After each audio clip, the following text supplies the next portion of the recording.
Sophie Tissier. Il va être interviewé. Ah, bonjour, attends, je te fais la bise.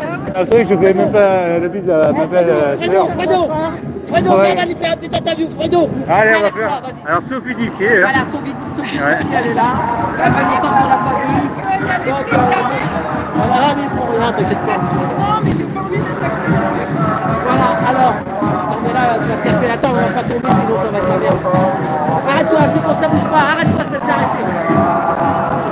Alors, qu'est-ce que tu deviens? Ça fait pas mal de temps qu'on t'a pas vu. T'as toujours le cœur jaune alors. On m'a pas vu, mais je suis toujours gilet jaune et puis j'ai pas rien fait. En juillet, j'ai attaqué l'élection de Gabriel Attal au Conseil constitutionnel quand même. Ah ouais, c'est ça, tu fais des trucs comme lui, toi. Moi j'ai fait des trucs, voilà, j'étais la seule à le faire et dénoncer qu'un ministre et tous les autres ministres d'ailleurs du gouvernement n'avaient pas le droit de se présenter aux élections législatives, c'est anticonstitutionnel.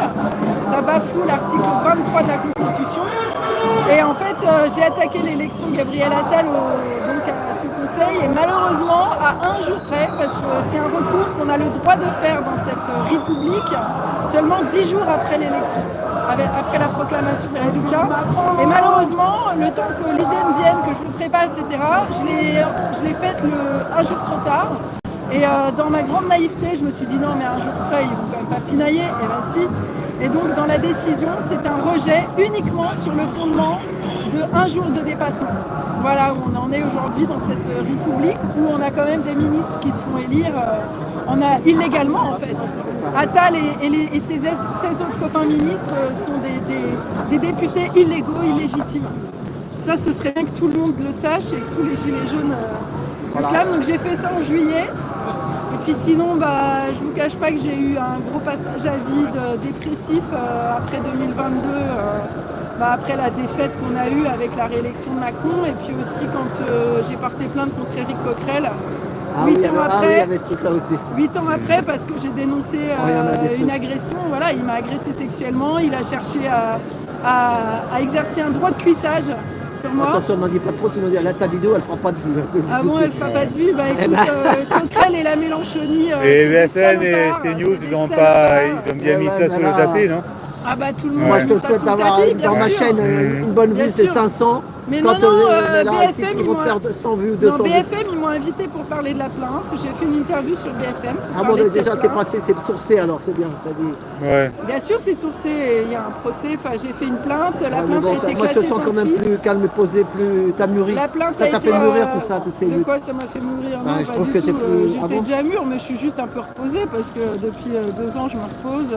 C'est de l'énergie, ça fatigue l'énergie. Bon, j'ai des problèmes perso aussi. Moi, je suis en surendettement de 140 000 € à cause ah oui, il y a ça aussi, de mon dossier Canal Plus Bolloré. Oh là là. Puis t'as des enfants parce que j'ai été la première à dénoncer Bolloré en 2013.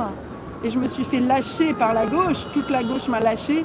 Alors ils sont tous là à pleurer. Salut Myriam, ils sont tous là à pleurer que Bolloré avec ses news a fait monter l'extrême droite. Bah oui les cocos, mais je vous ai prévenu. Et par contre, ils m'ont tous lâché quand je me suis fait attaquer par C8. Ils m'ont traîné en justice pendant 3 ans au tribunal en m'accusant d'escroquerie au jugement. Moi, j'ai déposé plainte pour dénonciation calomnieuse en 2019, janvier 2019. La plainte n'est toujours pas instruite. La plainte est toujours au tribunal de Paris et la justice ne m'est pas rendue. Voilà où j'en suis. Tout est république. La République. J'ai plein de choses à... Bon, merci. J'ai plein de choses à dire, mais avant tout... Moi ça va, j'ai pas de chat, donc parce que si tu mets un chat avec elle, les gens vont dire « Qu'est-ce qu'elle fait là, elle ?»